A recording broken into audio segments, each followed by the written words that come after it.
Good morning, everyone.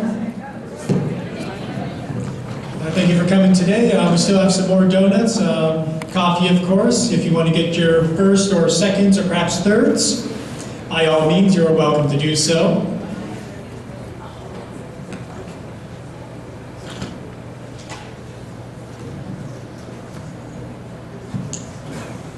So for today's topic, as I was thinking what I wanted to do, I remembered that my phone's going to keep acting up. I'm going to be upset.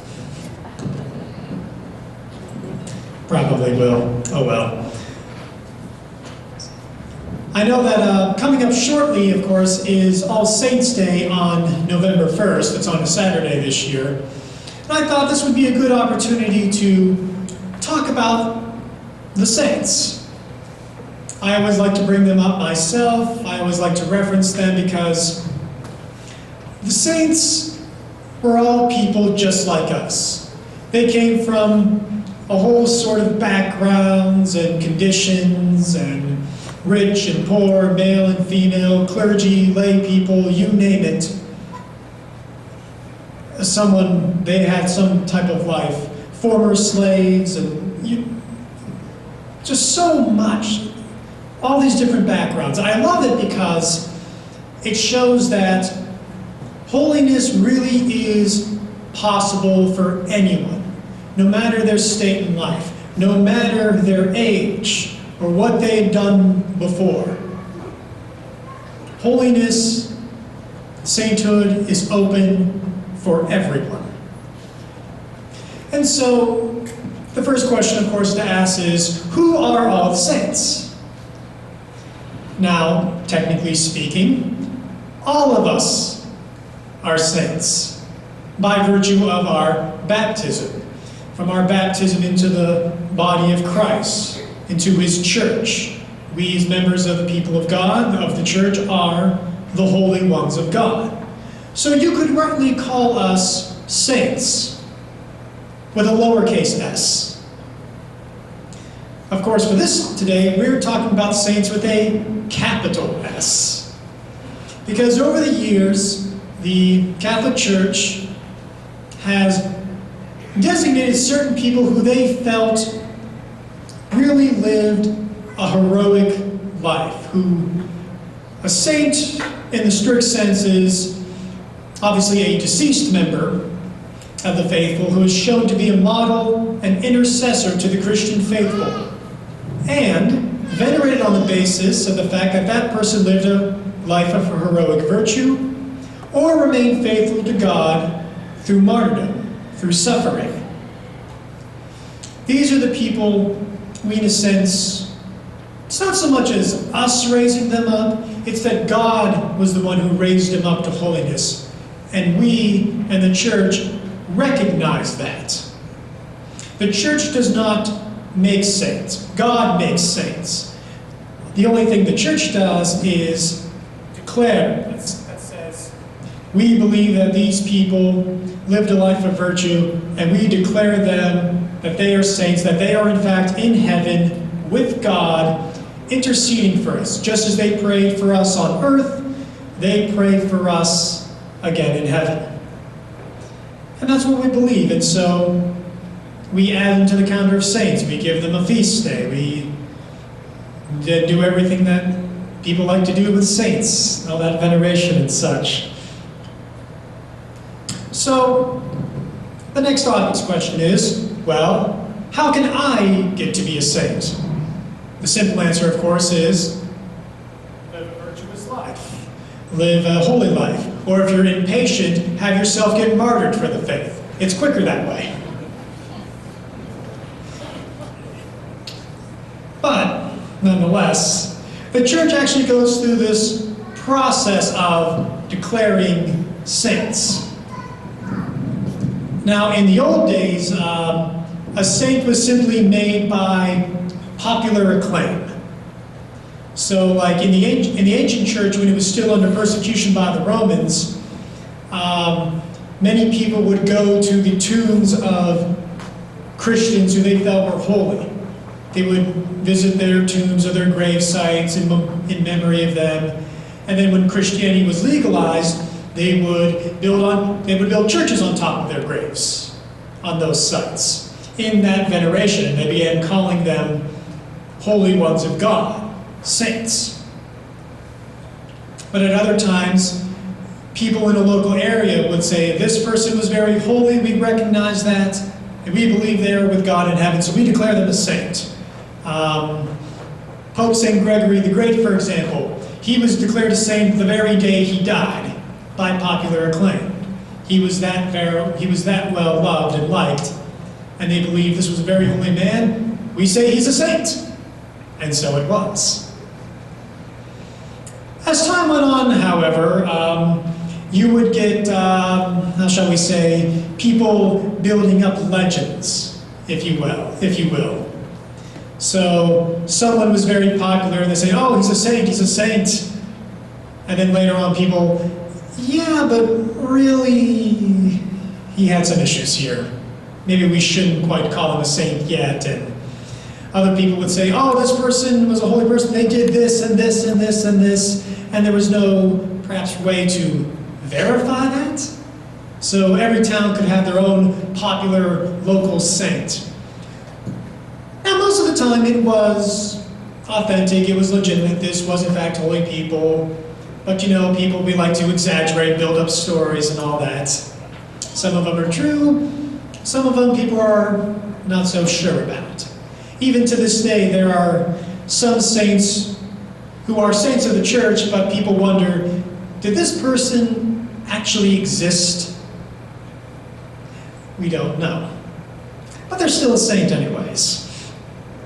So it was not until about the early 1200s where Pope Gregory IX established a procedure so that we could actually investigate the life of a certain individual who people thought ought to be declared a saint. And then look to see if there's any miracles attributed to them at all.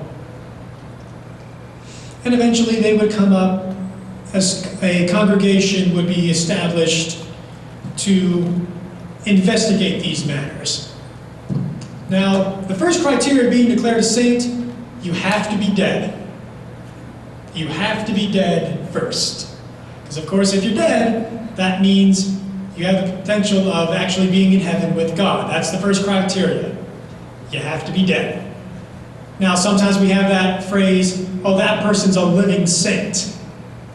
There's a reason why we say living saint, because a saint is, of course, deceased. But they were birthed into a new life in heaven with God, so there you go. Over the years, the criteria of declaring a saint has changed. I think at one point there was a maybe 500-year waiting period. That sounds too long. I know for sure at one point there was a 100-year waiting period. You had to be deceased at least 100 years before we would even begin to look at it. There's a reason for that. They wanted to make sure that that person's life was authentic. They needed time to investigate it, to see, is that popularity of that person, is that piety something that was real and that continued to exist? Was veneration of that person, of their holiness, is that something that would continue or something that would just fade away after they were dead for a year or so? And it allowed the church time to gather that type of information, to investigate, to find out, is this person authentic or not? Are there miracles attributed to them or not? Today, thanks to information being much quicker, it is only a 5-year waiting period. So after someone who we believe is holy has died, the church will wait 5 years before they begin a formal investigation. Now, the Pope can dispense with that 5-year waiting period. For example, Mother Teresa was only 3 years after her death before her investigation ultimately declared blessed. With Pope John Paul II, Pope Benedict completely he said, we're not even going to wait 5 years, we're going to start now. So convinced, as were so many others, of his personal holiness. So he said, we're not going to wait, let's get it done now. And of course, it was just recently that he was declared a saint himself, John Paul II. So the process waits. You look into it. You look to see, is this person holy? And it has to come from the diocese of which that person was in. So let's say, for example, there's a very holy person somewhere in the Diocese of Youngstown. Maybe they're right here in this room, I don't know. But people thought, oh, this is a very holy person, they did great things, they passed away, people are still convinced of their holiness. So 5 years later, the bishop says, okay, I want to open an investigation about the life of this person. So they begin the initiation for that cause for beatification and canonization. And if there's no objection by people in Rome, they have the permission to continue. Once the cause begins, that individual is called a servant of God. Now from there, you go on to the next step of being declared a blessed. Now, normally, to get these approvals, the way the church does for authenticating, is this person holy or not, is this person in heaven with God, you look for miracles. Not just any miracles. Miracles we believe that were caused by this person's intercession to God from heaven. Usually some type of healing is what they're looking for. Although, again, there's a shortcut. If you were a martyr, then you can be declared blessed right away. Like I said, if you're a martyr, the whole process just goes quicker. But in case you're not, you look for a miracle. Those who propose a miracle do so in the diocese where it's alleged to have occurred, and not just in the place where the person lived. In the Diocese of the Candidate, the miracle then conducts its own tribunals, scientific and theological investigations. They want to make sure this is authentic. There's always a scientific commission involved to determine that there is no natural explanation for the alleged miracle. And while the miracles can be of any type, they're almost usually medical in nature. They have to be well documented in regards to disease and the treatment, and in regards to the healing and its persistence. So, unlike the old days when people would just say, oh, we believe he's a saint, and it's done, the church is very thorough in its investigation, wanting to make sure what's going on is, in fact, authentically of divine origin. If you do have your miracle approved, the church will declare you a blessed. And as a blessed, you may receive public veneration at the local or regional level, not across the board. It's usually restricted to those dioceses or religious institutions closely associated with that person's life.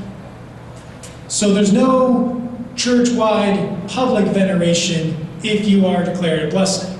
So for example, when Pope John Paul II was declared a blessed, his veneration was for Rome, where he served as Pope, and in Poland as well.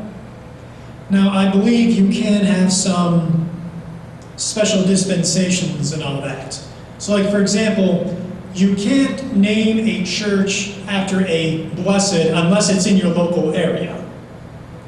So you can't just have any particular church in the world say, well, he was a blessed, they had nothing to really do with this area, but I like the guy anyways, or the girl anyways, so. But there are exceptions. One exception was actually here in this diocese. There was a church in Warren that named themselves Blessed John Paul II.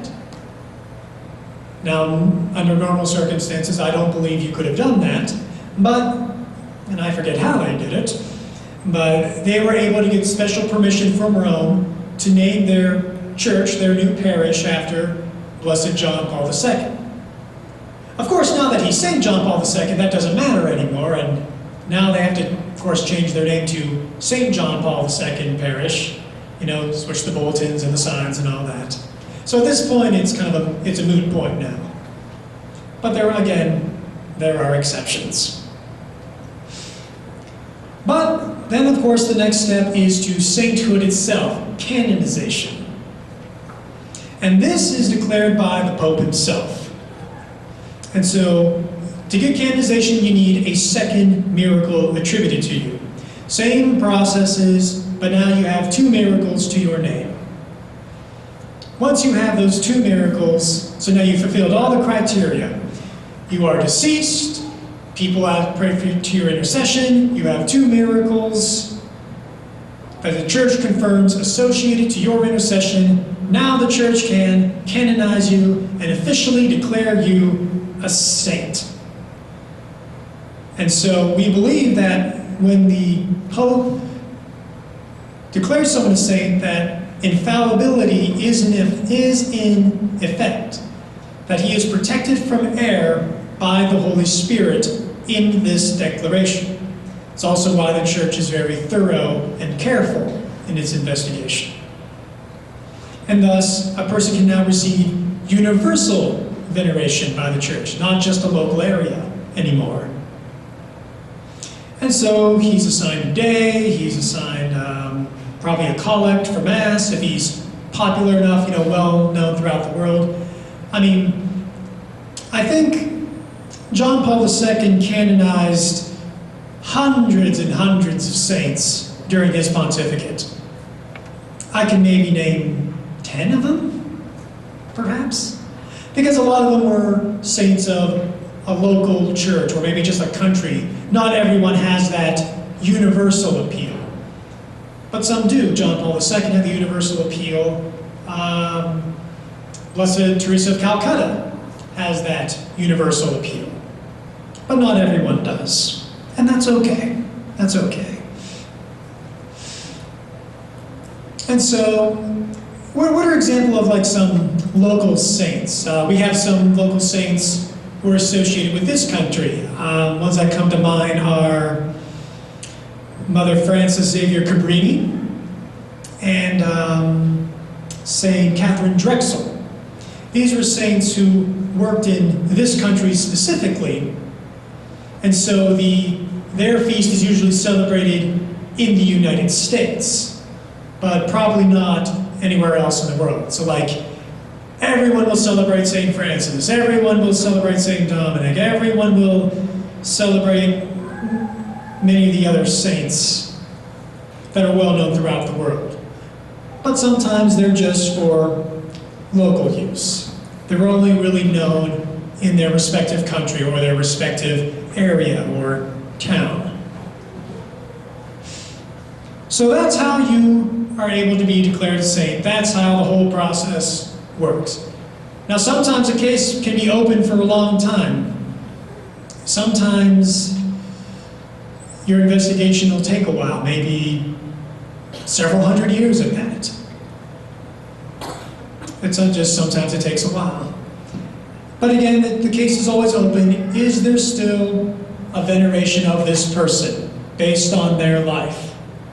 If that veneration just dies off and is forgotten, well, you hope they're still in heaven anyways praying for you, nonetheless.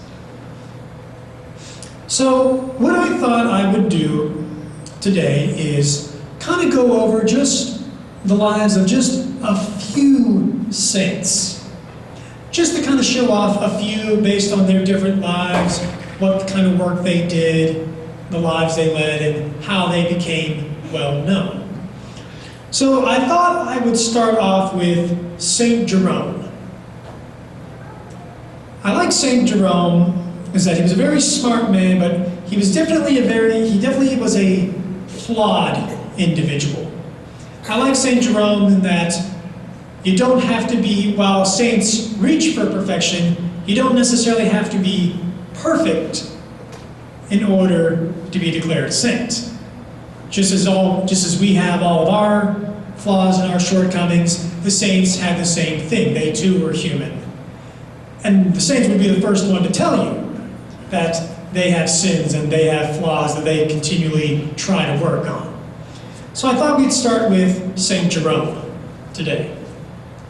St. Jerome was born in 347 and lived to about the year 420. He was born in the Roman Empire, and he was a very gifted individual. In his younger days, though, he was a student in Rome, and I like the way they would phrase this here. He engaged in the superficial escapades and wanton behavior of students there. Basically, he partied. I just like the way they phrase that. Which he indulged quite casually, but for which he suffered terrible bouts of repentance afterwards. And so part of what he would do is, basically, he would party on the weekends, and he feels like, oh boy, maybe I should go to church this Sunday. And so he would actually go, on Sundays, he would visit the tombs of the martyrs and the apostles and the catacombs there, and kind of reflect on their own lives and things of that sort. But he was a very brilliant individual. He eventually became the secretary of the Pope, of Pope Damasus. And the Pope generally supported him in his endeavors and all that, and at this time Jerome was really good in wanting to live the faith well and wanting others to live the faith well. Unfortunately for Jerome, and this is where his big character flaw comes in, Jerome was known to have quite the temper. And if he thought someone was doing something wrong or didn't like, he would let you know about it. But you know how we say, all truth and charity, admonish someone in a charitable way? Jerome didn't necessarily do that. I was able to look up some of the quotes that he said, and some of them I'm not going to repeat here. But I will repeat this one. This is his quote concerning many of the clergy in Rome at the time. Here's what he says. All their anxieties about their clothes, you would take them for bridegrooms rather than for clerics. All they think about is knowing the names of houses and the doings of rich ladies. As you can imagine, he got a lot of people upset. That's just one of his tamer opinions on some of the things he saw wrong in his society at the day. So, as you can imagine, he got a lot of people upset. He got his own clergy upset. He got the Christians upset. He got the non-Christians upset. He would eventually get his own friends upset at him. Not always the most popular person about this. And one could say, yes, he was justified in wanting to correct these problems, these abuses, people being very lax, and he wanted to see them become faithful. But his way of expressing it, well, obviously didn't work out too well. And thus people would attack him. They would attack his bluntness. They would attack the way he walked. They even said they attacked the way he smiled. Any way to attack him, because he could be pretty brutal in his blunt honesty about things he didn't like. Eventually, he left Rome. He didn't care for the city anymore, and eventually made his way to Bethlehem. Went over to Bethlehem to be near the Savior's birthplace. So he actually stayed at a cave while he was there. Stayed at a cave there, along with some other widows, and there he enjoyed some of the years of peaceful activity. He would often give descriptions of just how life in Palestine was just very nice, it was very attractive, it was very peaceful, away from the crowds and the noisiness of Rome. Didn't want to be there anymore, he enjoyed his peaceful life there. And he would go, and that's where he would remain in his days in the Holy Land. In fact, in the Holy Land, at the church of which dedicated to Jesus' birth, his tomb's there. Or at least his original tomb is there. I think he's actually been transferred elsewhere. But you can go there. There's a chapel down there in that nearby cave where he used to live, where he used to study and pray.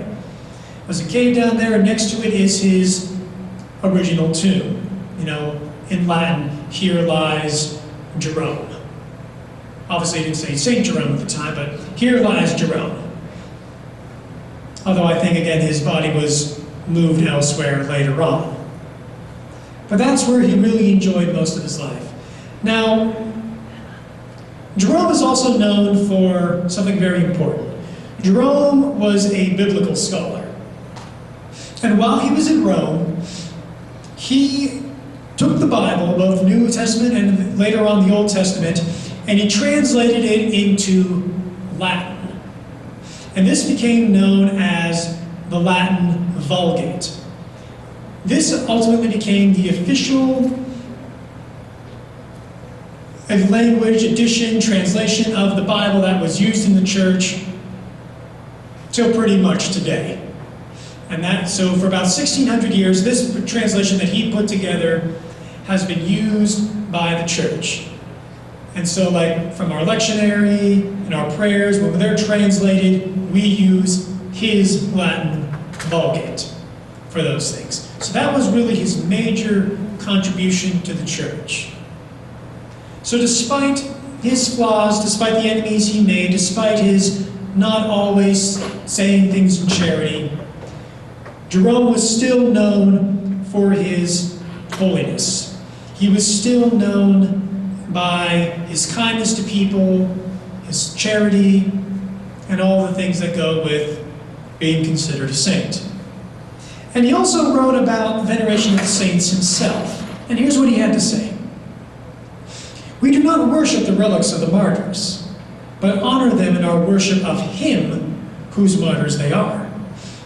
We honor the servants in order that the respect paid to them may be reflected back to the Lord. Honoring them, he said, was not idolatry, because no Christian had ever adored the martyrs as gods. On the other hand, they prayed for us. And he says, if the apostles and martyrs, while still living on earth, could pray for other men, how much more may they do it after their victories? Have they less power now that they are with Jesus Christ?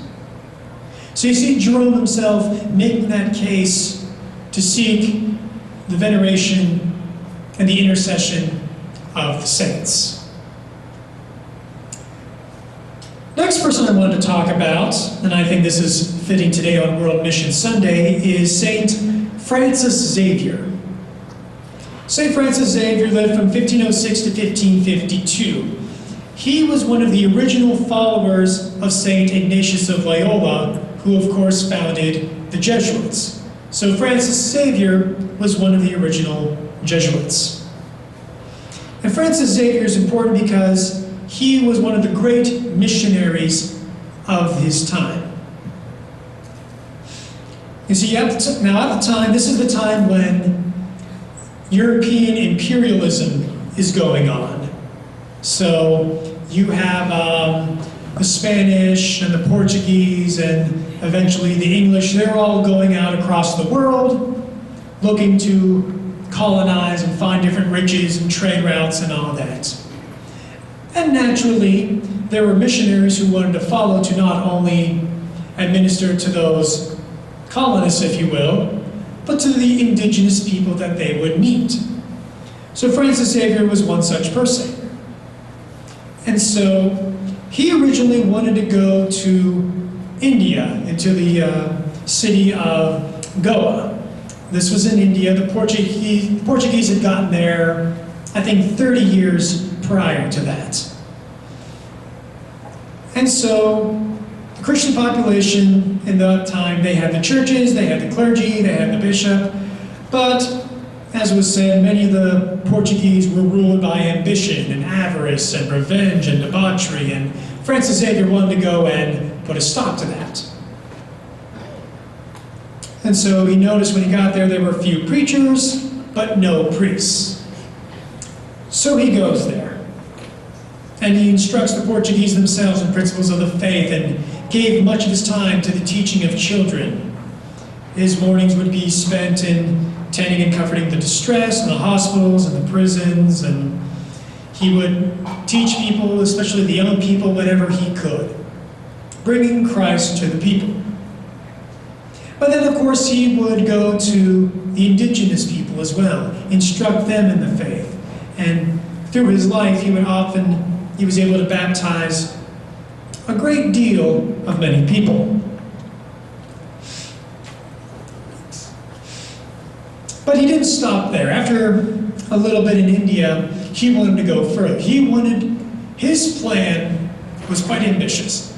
He wanted to go to every place in the Far East. He wanted to go to China. He wanted to go to Japan. He wanted to go to Indonesia. He wanted to go to everywhere in these areas to preach the gospel message wherever he could. So eventually he makes his way to Indonesia and some of the various islands there. He goes there for about a year and a half, and he preaches the gospel there, and he makes converts, and he does all these successful things there. So he says, next I'm going to go to Japan. So he goes to Japan. The Portuguese, again, had been there a little bit already, so he wasn't a complete stranger. And the reason he actually went to Japan was while he was in, I forget if it was India or Indonesia, he actually met a man from Japan there who had heard about him already. And so this guy from Japan left to go meet Francis Xavier. The man, of course, converted, and he said, I'd love you to come to my country, and I'll help you out. So Francis Xavier goes to Japan, and he begins to preach there. And he has some trouble there because the language is something like he's never experienced before. He's not familiar with the language. He can't communicate very well with words. So what does he do?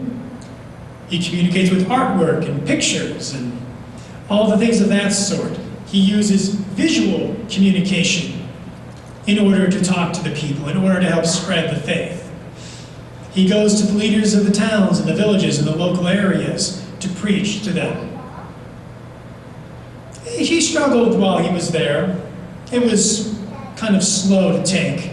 But eventually, even after he left, he would make converts and things of that sort. After that, he decided to leave, and now he really wanted to go to the place he wanted to go most of all. He wanted to go to China.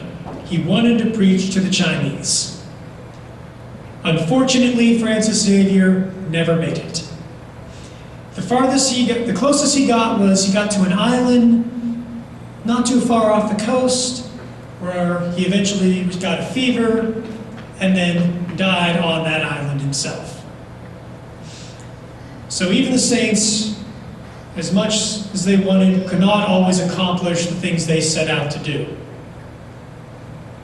Yet Francis Xavier accomplished very much. It was said that he baptized thousands upon thousands of people just by himself. Now personally, I think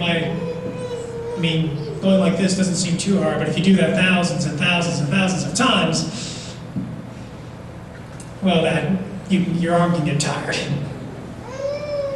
In fact, so successful was he that after his burial, of course, people being what they are, they like to get relics of the saints for veneration's sake. Just as here we have a small relic of the little flower with us here at this church. People want a piece of the saints. That closest to them, And so some group actually got his whole arm. They actually have his entire arm somewhere. I'm not sure who got it. The arm of the man who baptized thousands and thousands of people into the Christian faith. Before we go on into our next saint, just a little bit about veneration and relics. It really is such a human thing to do. to want to get something of that person, someone who's very famous or very important to us. Think that, oh, I've got this person's autograph. He signed it. You can see the ink of the pen he used or the pen he held with his hand. Or I've got his t-shirt. I got an article of his clothing. It's such a human thing to do. It really is. Almost as kind of this respect and this awe of that person, of the things they did. And it's like that with the saints as well. That's why, especially in the early church, when some of the great martyrs of the early days, people would always go to their graves. They would go to their tombs in the catacombs. And then, of course, they would build churches on top of their graves. That's what they did. St. Peter's is built over the tomb of Peter. It's actually, and the altar in St. Peter's is directly over the tomb of Peter to this day. Just people wanted that closeness, a reminder of them, of these relics, be it a piece of clothing, something they touched, or the very piece of that person themselves. So that's just a little bit on relics of the saints. The next saint I want to talk about is a more recent saint. This is Saint Maria Goretti. She only lived to be 11 or 12. She was very young when she died. And the reason she died young was she was murdered. What happened was, she was born in 1890, died in 1902. She lived in Italy, and she came from a very poor peasant family. But they were very impoverished. Her father died when she was 9, and the family had to share a house with another family. So her family lived with this other family in Italy. Again, they were very poor. She would do her best to do the work and duties, but she was a very saintly girl. She was very kind, very compassionate to one another. She said, like, one of her greatest days was receiving the Eucharist for the very first time when she came of age. Well, as it happened, the family that she lived next to, in the same apartment complex, if you will, had a very disturbed young man live there. Basically, this man named Alessandro came from a very broken home. Seemed to be very disturbed. He would do very much basically a troubled teenager, if you will. And he began to make sexual advances on Maria, who again, of course, is only 11 years old, and he, I think, is 17, so a teenager. And one day he decided he was going to have her way with her. And Maria said, absolutely. And Maria said back, no, that's a mortal sin. You'll go to hell. Don't do that. Don't do this. And she fought back. So his response was that he stabbed her a total of 14 times. Amazingly, she survived. She did not die right away. Eventually, family was able to get her to the hospital. Alessandra was eventually ran off, but was caught. She was taken to the hospital. The doctors got there. They were amazed she was still alive at this point, despite all these stab wounds. While she was there, she said, I forgive that man. She forgave the man who had just killed her. She asked for his forgiveness. She said, I forgive him for this. She was able to receive the Eucharist. She died staring at a picture of the Blessed Virgin Mary. Of course, news of this spread all over the place, of this terrible tragedy. And of course, Alessandro went to jail, but he didn't regret it. He had no remorse for what he did. Didn't care. So because he was a minor, I think he was only to spend 30 years in jail. But again, no remorse for what he did. Until 3 years later, as he himself reported, while he was in prison, he received a vision in which he saw Maria Goretti. And in this vision, Maria gave him 14 flowers, one for each time that he stabbed her, as an act of love, as an act of forgiveness. And when he had that vision, it completely changed him. He became completely repentant. He became completely remorseful over what he had done. He changed his ways. Eventually, he was let out of prison after his 30 years were up. The first thing he does, he goes up to Maria's mother, who is still living, goes up to the front door, begs for forgiveness, begs for forgiveness. And Maria's mother says, if my daughter on her deathbed was able to forgive you, then certainly I should as well. And she basically took him in, this man.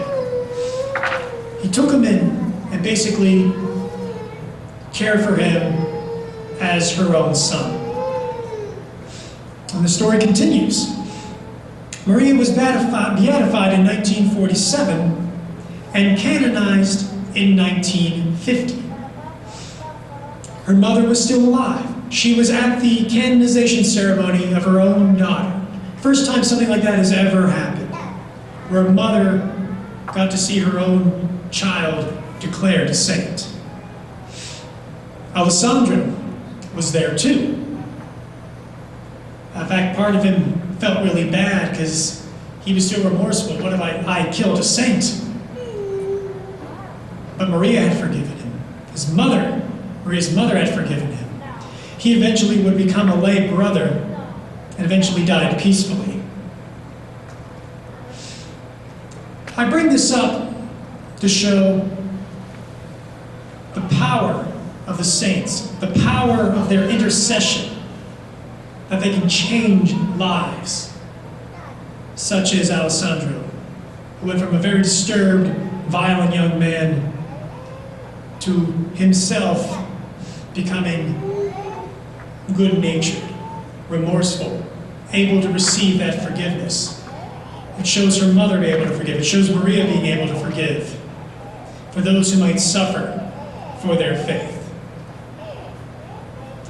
And also bringing her up to show that holiness is something that can be achieved at an early age or a later age. No matter what time, like I said in the beginning, holiness is open for everyone. So what I thought I'd do with this point, we'll see how this works out. All of us here have some of our favorite saints. Those that we like. I know, of course, here at this parish, St. Therese, the Little Flower, is, of course, popular here. She's our patron. But what I thought I'd like to do, and again, we'll see how those work, is maybe if there was someone here who maybe would like to comment on one of the saints that they like, or that they just find themselves attracted towards in that sense. So what I'm going to do is see if there's anyone who would like to share some of the things they like about a saint of their own, someone that they enjoy. Is there anyone who would be willing to come up and share? All right.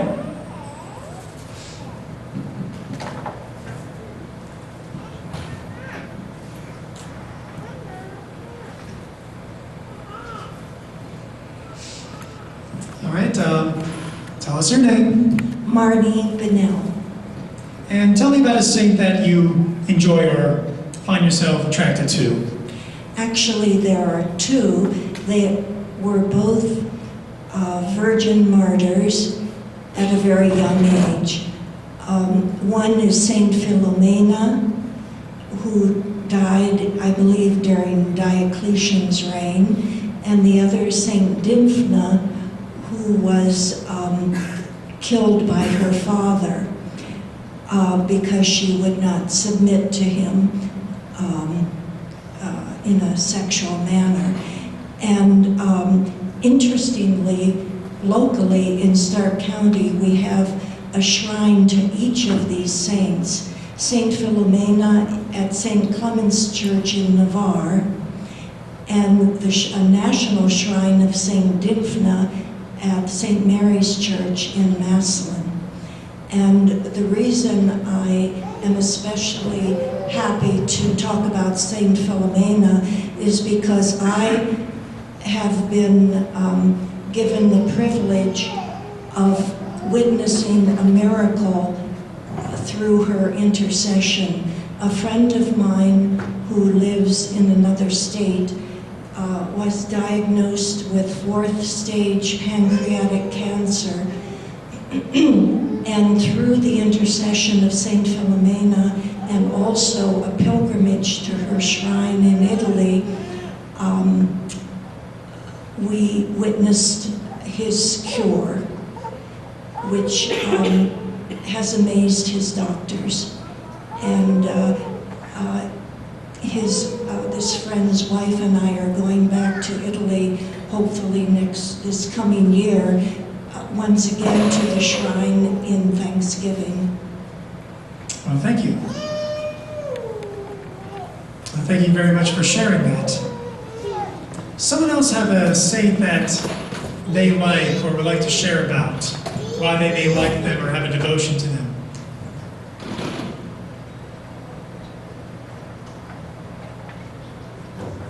All right.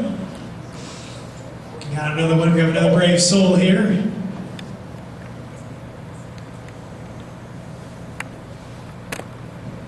And what might your name be? My name is Brian Matthews. Brian Matthews, thank you. So tell us about the saint that you like. I like St. Paul because I think it shows in all of our lives, no matter how many terrible things you've done, you can always turn yourself around. I wanted to share too about the relics. I don't remember the name of the church, but actually in Pittsburgh is the largest collection of relics in the U.S. It's about an hour and 15 minutes away, but we were able to go last year, right around the Christmas season. And have you been there? Only once. Do you know the name of the church? I do not. Does anyone? St. Anthony. Okay, St. Anthony in Pittsburgh. Now we know. Thank you, Brian. I like that you mentioned St. Paul. St. Paul is really a great example of the mercy of God being available to everyone. For those who don't know, St. Paul was there when the church was just getting started, and originally he was trying to destroy the church. The first martyr in the church is considered Saint Stephen, who was stoned, and St. Paul was there condoning the action, saying, this is a good thing that he's being stoned. We need to destroy this church from the beginning. We need to destroy it now. And so he would go, he would drag people out of their homes, men, women, children, throw them into prisons. And he was very good at his job too. And so as the story goes, and we read this, of course, in his letters and in Acts of the Apostles, he's on his way to Damascus looking for more Christians when he has that vision of Jesus who says, why are you persecuting me? And that completely changed Paul's life.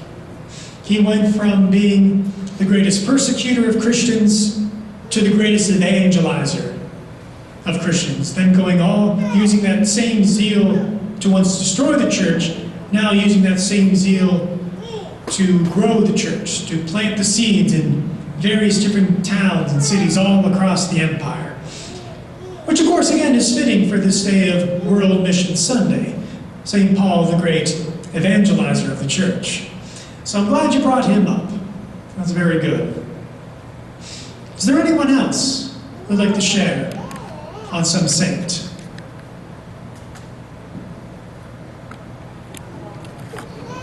All right.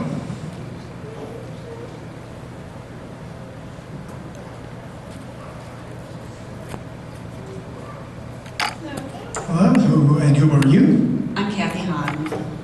I love St. Monica. St. Monica being a mother, and she was forced into a marriage that she did not want. I think her husband was a king or some type. Anyways, he was wasn't Catholic, and he was a wicked person. But she prayed and prayed and prayed. Not only for him, and then also her son, and her son became a saint. Augustine. Yes, St. Augustine. And he again was not following the Catholic faith, and he secretly left town just to get away from her in the middle of the night. Typical teenager. Yeah. I think he went to Italy. Well, and she got on the next boat and followed him. Yeah, typical mother. And she prayed and prayed and prayed, not only for her husband and for her son, and they then both were converted and her son became St. Augustine. So Monica's mother, patron of mothers. So the big mother, I look to her. Well, thank you. Thank you. Now you may be asking, how long did it take Monica to pray for her son? 20 years. She prayed with tears and petitioned for 20 years to have her son converted. It's a good thing she did too, because when her son converted, he ultimately became one of the great saints of the church, through his writings, through his learning, and through all the things he contributed to the faith. You can always count on a mother's love for something like that. And so yes, St. Monica is well known for that. She's very much venerated for her work in caring for her family, especially that of her son, Augustine. Is there anyone else who would like to share? I mean, there's thousands and thousands of saints. You can't remember them all, you can't keep track of them all.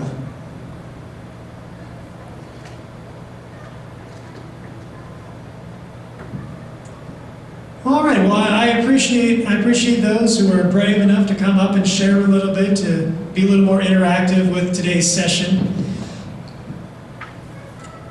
Was there anything that you would like clarified on what we talked about today, either on some of the saints, on the canonization process, or perhaps something with the relics or veneration thereof? Yes? When you say the church, what exactly is that? Is there I don't know, you were saying the church researches? Yes, I'll explain that. What do we mean by the church investigating? Basically, the investigations will start at like a local diocese, and someone will petition the bishop, or the bishop himself will open an investigation. And so this investigation is then sent to Rome, and there's a congregation in Rome that are dedicated to investigating the causes of saints. And they are a series of theologians and people who investigate this person's life. Did this life show holiness? Are the things they investigate their writings to make sure the things they wrote are of sound teaching, that there's nothing erroneous about the things they said about the faith. And then they investigate reports of miracles associated to that person's intercession.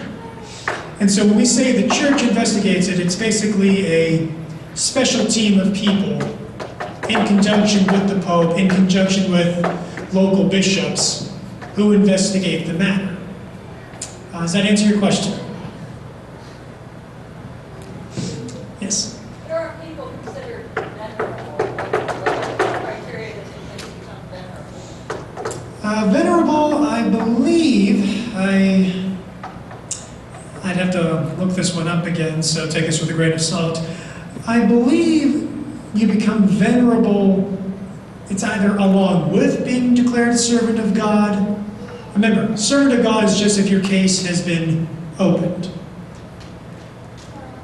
I believe venerable is either goes along with that or is a step after that. I can't say that for sure. I'd have to look it up. So yeah, you will hear that term venerable. I see someone's looking it up right now.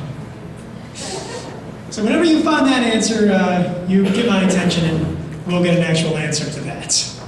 Technology is great these days, isn't it? Yes, sir. Where is Rhoda Wise on the process? You know the story? Yes, I'm familiar with Rhoda Wise. I've been to her house. So I've been there. I know the story behind that. I'm not really sure where that is. I know the investigation was looked into probably shortly after her death, I imagine, which was what, in the 50s or the 60s, I think. As far as I know, I'm not really sure where that's going right now. This active now, Bishop has agreed to do the investigation, so there have been like 200 letters sent to the diocese, just documenting any miracles that have happened in Siegel or special intercession.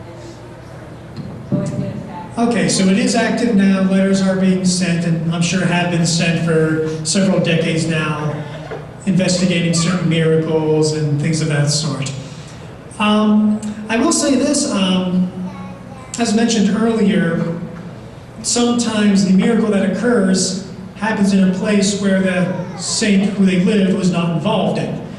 For example, in this diocese, we have a group of sisters known as the Oblates of the Sacred Heart. These are a group of sisters who mainly care for retired and elderly priests. They have a main house up near Warren in the Hubbard Liberty area. I've been there, it's a nice place. Well, their founder, who was from Italy, their founder's cause is up for their cause is up for investigation. And recently, I think just a couple of years ago, there was a reported miracle of their founder's intercession in Campbell, Ohio, here in the diocese.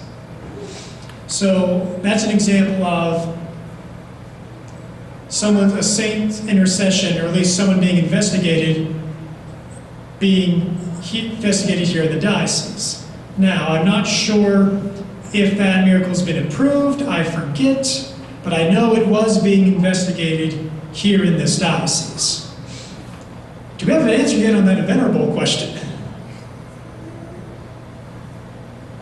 Yeah, it doesn't really give you a lot on it. It just says it's used as a style or a epitaph in several Christian churches. Used as a style epitaph in several Christian churches. That does not answer our question.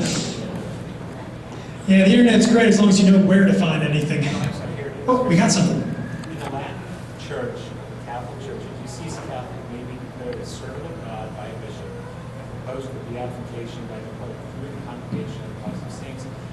The venerable is the style used for such a servant of God declared to be heroic in virtue during the investigation and process leading to possible canonization as a saint. Before a person is considered to be venerable, the person must be declared as such by the proclamation approved by the Pope. Okay, so basically right around the same time or after servant of God, they can be declared a venerable. There's no formal process or anything like that. Okay. So I was kind of right, somewhere around that area. Any other questions? Something that may have been said or... Oh, way in the back, way in the back. How did it come that you had miracles or just, okay, there's a holy life, and then all of a sudden now we have miracles with their lives? All right. Why do we look for miracles? That was changed, of course, from popular acclamation. One of the reasons the church looked into that was, as reports were coming in, especially in the older days, some of the reports were deemed dubious, I would say. And so, as kind of a, looking for more of a guarantee, they figured if this person was truly holy, they would be in heaven. And if that person is truly in heaven, they would be praying and interceding for us. Therefore, if we can find evidence of their intercession leading to like a miraculous cure, that says to us that this person is indeed a holy saint in heaven. That's why they began looking into investigations, just trying to be more thorough. As we said earlier, people would kind of make up stories or legends would get passed around, and there were even some saints who some people question whether or not they ever actually existed. And again, so that's part of why this whole process started up, and begin looking for a way to verify it. And so, of course, we believe that the saints do intercede on our behalf. Just as they prayed for us while they were living on earth, they continue to pray for us in heaven. Except now they're even closer to God than they have ever been in their earthly life. And so we ask for their intercession. And again, not all saints are well known. Some are just local. Some are universal. And some perhaps have been forgotten. By us, but of course not by God. That is why on November 1st, we always have All Saints' Day, the day to commemorate all the saints of heaven, all those who are enjoying the beatific vision of seeing God face to face. That's why we have the day to commemorate them, because not everyone has their own special day. Most of us will not get our own special day on the calendar. Most of us will not have a church named in our honor. Maybe a building, if we're lucky, somewhere. Or a brick, who knows? In some small little token of appreciation. But that's the one day where we really recognize all the saints. So, yes? How do they determine which patronage of certain saints? So the patronage of this. How do they determine what patron saint is associated with this or that? And well, that really depends on what someone did in their life or just some things associated with them. So, for example, Saint Joseph is the patron of carpenters. Why is he the patron of carpenters? Of course, because he himself was a carpenter in his life. What's another example? Saint Monica being the patron of mothers because of her motherly intercession for her son. What's another? Saint Anthony, the patron of lost items. I actually know the story of that one. I know the story to this one. Saint Anthony is the patron of lost items because there was a story in which someone had taken his prayer book either on purpose or an accident. He couldn't find it, obviously. So the way it is, the person who took the book saw like a vision of him basically saying, "Where's my book? Give my book back to me." And so the guy returned it to St. Anthony. The story is something like that. And so again, those little stories, those legends, they build, and so they become the patron of those things. So, what are some? Saint Francis, of course, patron of animals, of course, because he was known to have a very good way with them. the story of where he was able to tame a wolf out in the woods who would follow him. So St. Francis becomes the patron of animals. I'm trying to think, there's St. Jude. St. Jude, patron of lost causes. I'm not sure how that came about, but I'm sure you could look it up. But St. Jude is the patron of lost causes. At seminary, we would always pray to him before an exam. We would do that often at school. Let me think.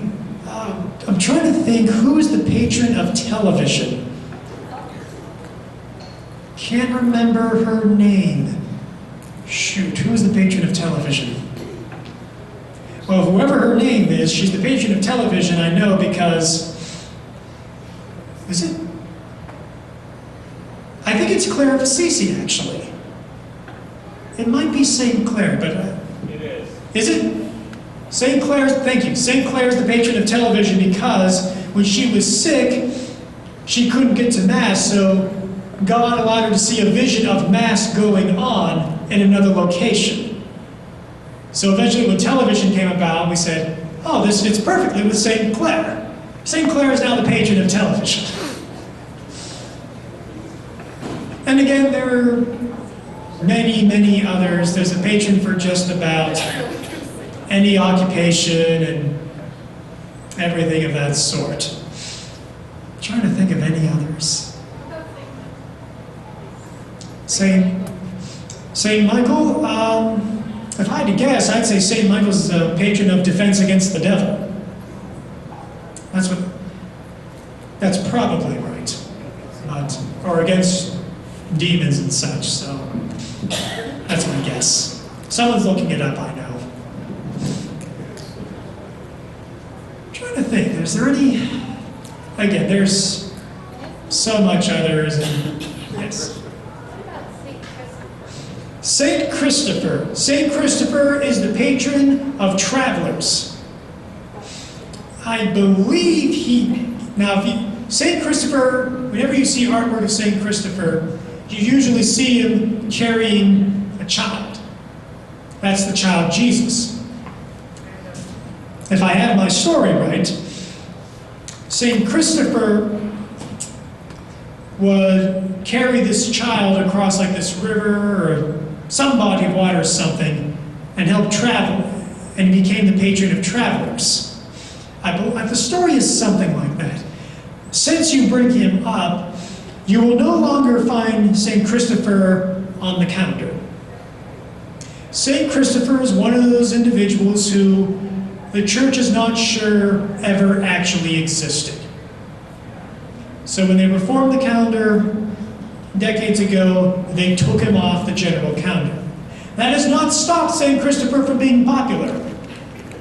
People still have the St. Christopher medals, if you know what those are. That has not stopped their popularity at all. And of course, with saints, sometimes legends get built around them. For example, one that comes to mind is St. George. St. George is famous for slaying a dragon and rescuing a young fair maiden. Sounds very early medieval, and that's when he became popular. We're pretty sure that St. George himself actually existed. Did he slay a dragon? We're not sure, but he is very famous for doing that. I'd like to think he slayed a dragon, though. I'd like to think that's real. Anything else? And saints and sainthood is a very large, wide topic.